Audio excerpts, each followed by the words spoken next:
Monsieur Spock, bonjour. Bonjour. En fait, vous vous appelez Patrick Alexandre, mais vous avez inventé l'injecteur de Monsieur Spock.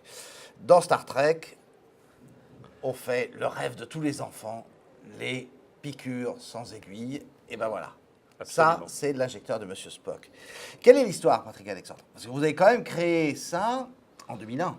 Effectivement, voire même un petit peu avant, puisque à cette époque-là, je travaillais au sein des laboratoires Fournier qui m'avaient confié la mission de travailler sur un dispositif d'injection sans aiguille. Il faut savoir que les médicaments injectables devraient être une forme favorisée d'injection parce que c'est souvent plus rapide, moins d'effets secondaires, mais l'injection par une aiguille est quand même une barrière très importante pour différents points de vue.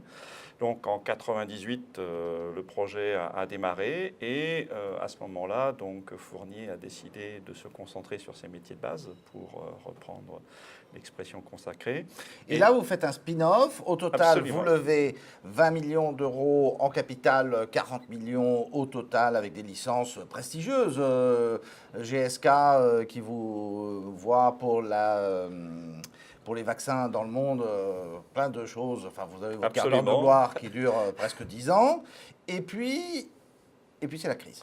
Et c'est la crise, effectivement, puisque nous avions choisi un modèle économique qui était centré sur nos compétences de base, c'est-à-dire que nous, c'était la technologie de cet injecteur, de le proposer aux laboratoires pharmaceutiques pour qu'eux fassent le complément de travail pharmaceutique clinique, puisque les produits sont régis comme des médicaments par les autorités, donc il faut obtenir des autorisations de mise sur le marché.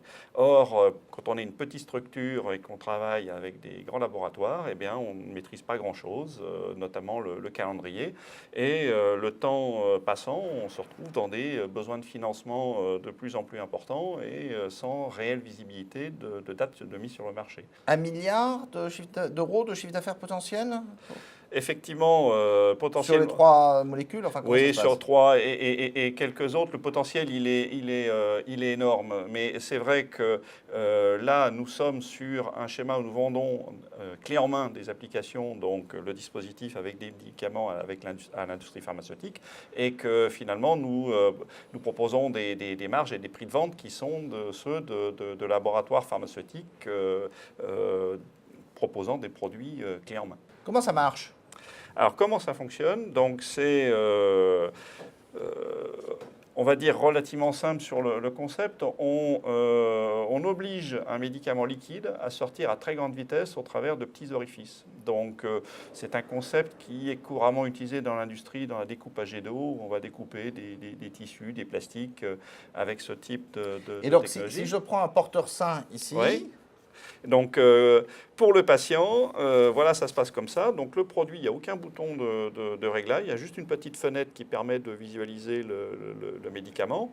Donc, la seule chose que l'on ait à faire, c'est de l'ouvrir et de le positionner sur le site d'injection. On appuie, on entend clic et, pour ainsi dire, c'est terminé. Donc, ça se passe de la manière suivante. Donc, on appuie. Vous avez entendu un petit clic et ça prend moins d'un dixième de seconde pour effectuer une injection. Donc vous injectez ou ne vous injectez pas, mais vous ne pouvez pas rater votre injection. et à part ça, vous parlez Klingon? Couramment.